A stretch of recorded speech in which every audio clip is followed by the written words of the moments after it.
Les Jeux ne sont pas faits en Turquie. Mais quand même, c'est une surprise. Les Turcs auraient-ils choisi le statu quo? On va y rester très prudent parce qu'en réalité, c'est historique ce qu'il se passe en Turquie. Il y aura un deuxième tour de la présidentielle. Ça fait des années que ça ne s'est pas produit, une vingtaine d'années. Et donc, le 28 mai, les Turcs sont invités à retourner aux urnes pour choisir leur président ou pour maintenir celui qui est en place, celui qu'on appelle le sultan Erdogan. On va en parler dans quelques instants. Parce que finalement, oui, il y a des surprises. On va parler avec vous, Camille Neveu. Merci de nous avoir rejoints. Vous êtes grand reporter au service international du JDD. Vous étiez d'ailleurs en Turquie il y a encore quelques jours. Vous nous direz si ce que vous aviez constaté sur place est conforme à ce qui s'est passé dans les urnes hier. Merci d'être resté avec nous, Antoine Arjakovski, directeur de recherche au Collège des Bernardins. Merci Thierry Volton, spécialiste des sociétés communistes et post-communistes, mais aussi grand connaisseur de la Turquie, son échiquier politique.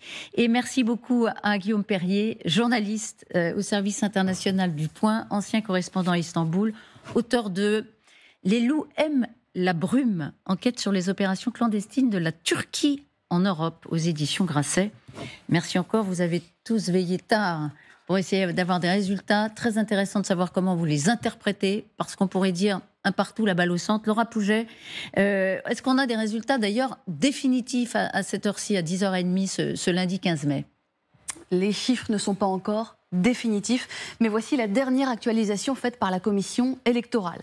49,40% pour Recep Tayyip Erdogan, le président sortant, 44,96% pour Kemal Kılıçdaroğlu, le candidat de l'opposition, et 5,2% pour Sinan Oğan, candidat nationaliste et troisième homme de cette élection. Alors, ce sont des chiffres qui ont donné lieu cette nuit à une bataille entre l'agence Anadolu, proche du pouvoir, et d'autres agences réputées plutôt proches de l'opposition.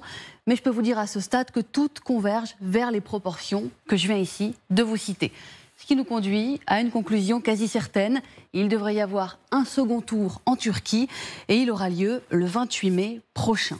C'est donc plutôt, à ce stade, une déception pour Kemal Kılıçdaroğlu, que les sondages donnaient régulièrement en tête ces derniers temps, mais pas non plus une franche victoire pour Erdogan, qui voit ainsi s'effriter son électorat. En effet, depuis que la Turquie élit son président au suffrage universel direct, Erdogan a remporté les deux dernières présidentielles au premier tour. En 2014, il avait totalisé 52% des suffrages et en 2018, 52,5% des voix.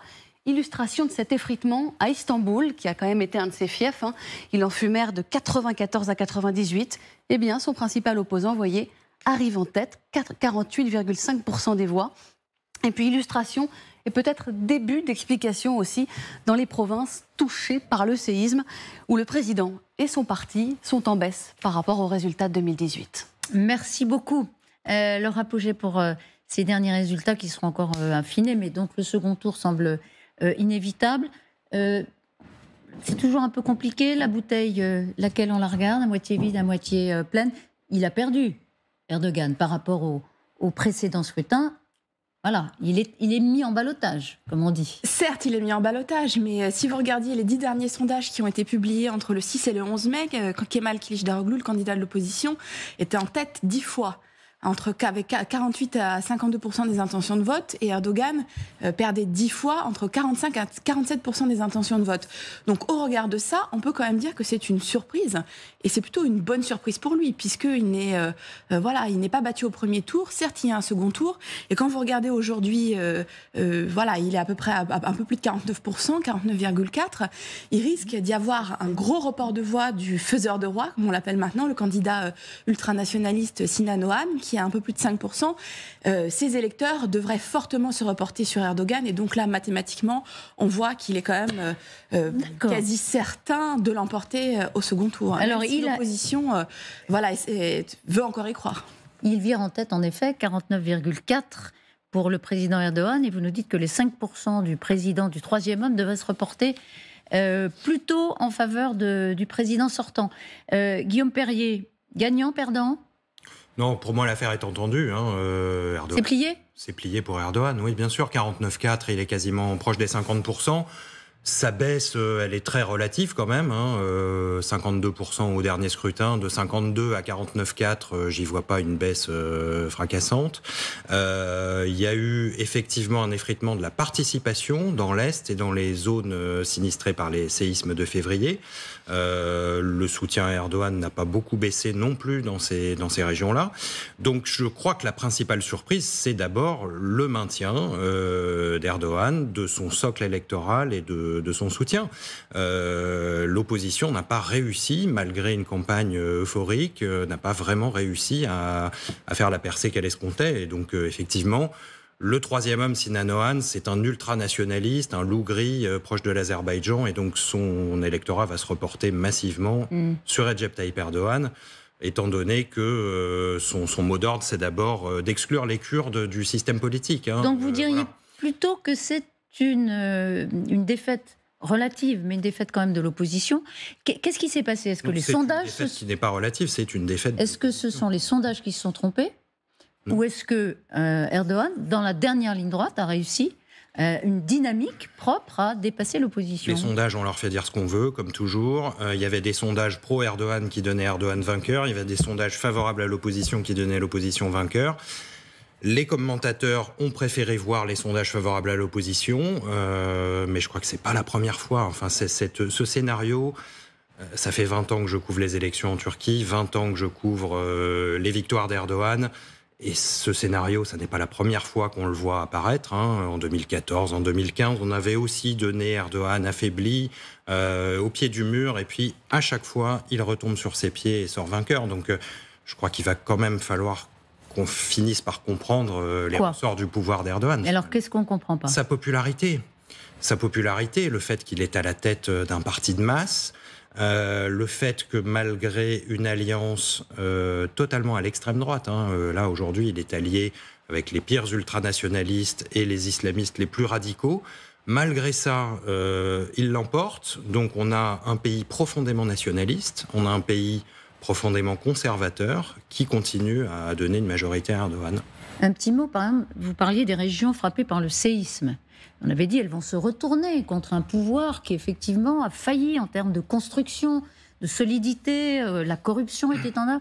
Et puis, finalement, le désaveu, il n'est pas si cinglant à l'égard du pouvoir. Comment on explique ça? Au contraire, ces régions même continuaient à voter pour lui. Je pense en fait qu'à la fois dans les régions qui ont été sinistrées et celles pas sinistrées, on a sous-estimé l'importance, ce que disait Guillaume, du maillage de l'AKP. C'est un parti encore extrêmement fort, extrêmement puissant. Et pendant cette campagne, Erdogan a fait ce qu'il savait faire, c'est-à-dire une campagne clientéliste.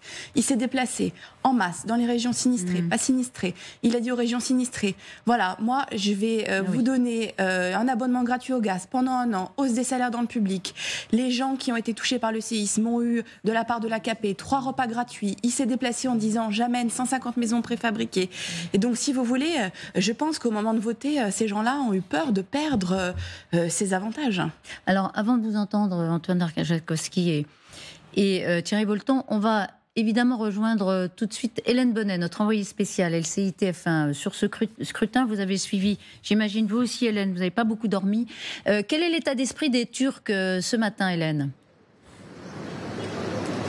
Écoutez, l'état d'esprit, je crois qu'il est résumé par cette une qui explique que les Turcs sont à bout de souffle à l'issue de cette première soirée électorale et qu'il va y avoir donc une course extrêmement difficile, qu'il y a eu une course extrêmement difficile hier soir entre les candidats et donc ce deuxième tour qui se profile. Alors l'opposition, elle espérait rayer en une seule soirée l'ère Erdogan. Il n'en est rien. Le président sortant a réussi à se maintenir un peu au-delà même de ce que lui prédisaient certains sondages, notamment dans cette région du séisme, vous en parliez, il a perdu des voix, mais il a continué de se maintenir. Et du côté de l'opposition, on lui reproche hier soir d'avoir fait traîner la remontée des résultats pour masquer cette perte de vitesse. Mais donc il va y avoir ce second tour avec sans doute un entre-deux tours assez tendu, assez électrique à l'image de ce qu'on a vu hier soir avec des camps qui s'accusent de faire circuler de fausses informations et puis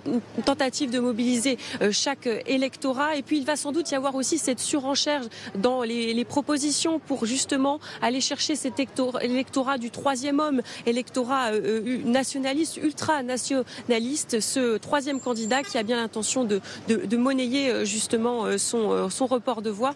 Ce qu'on voit quand on discute avec chaque camp, chaque militant, eh bien, c'est qu'il y avait hier de l'inquiétude du côté des militants pro-Erdogan. Ils sont sans doute soulagés aujourd'hui. En revanche, c'est l'inquiétude du côté de l'opposition. Un homme qui était pour Kiliç Daroglu nous a expliqué ce matin qu'il était très inquiet. Il dit on n'y arrivera pas. Erdogan, il est vraiment trop fort.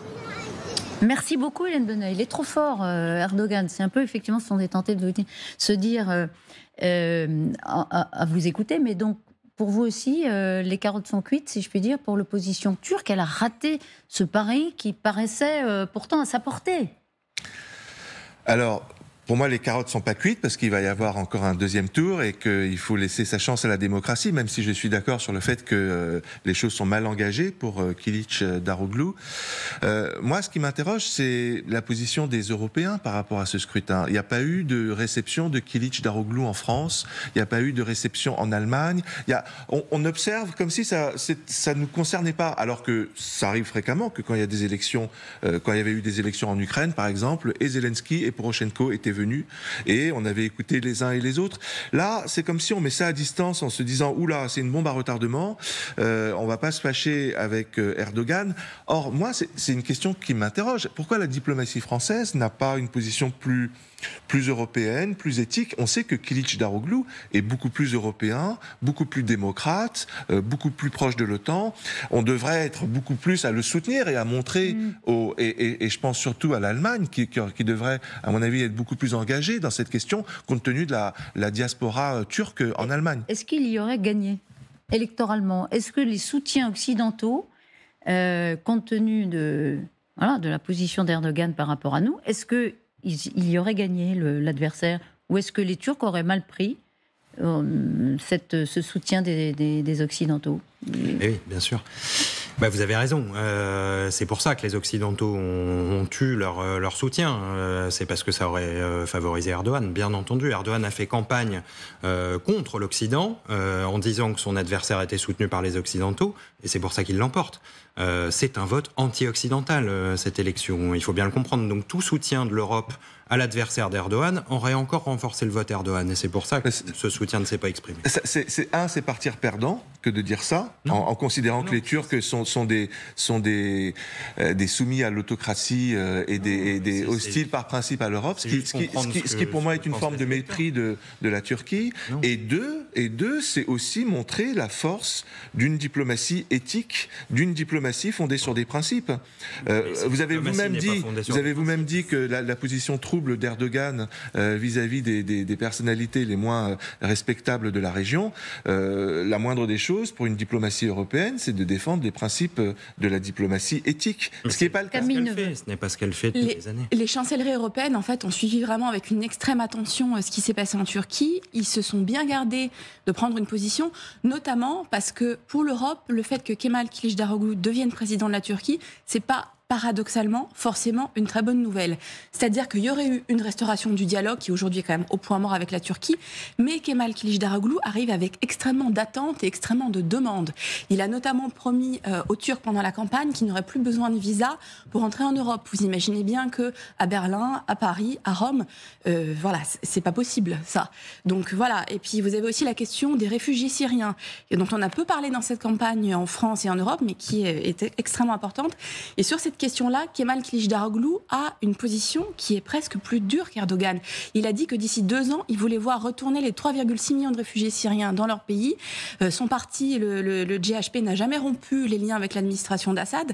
Et en même temps, il dit qu'il veut revoir l'accord qui a été passé avec l'Union européenne en 2016 pour accueillir les réfugiés syriens sur le sol turc. Et donc ça veut dire qu'il veut revoir l'accord et qu'il veut plus de sous. Alors, en termes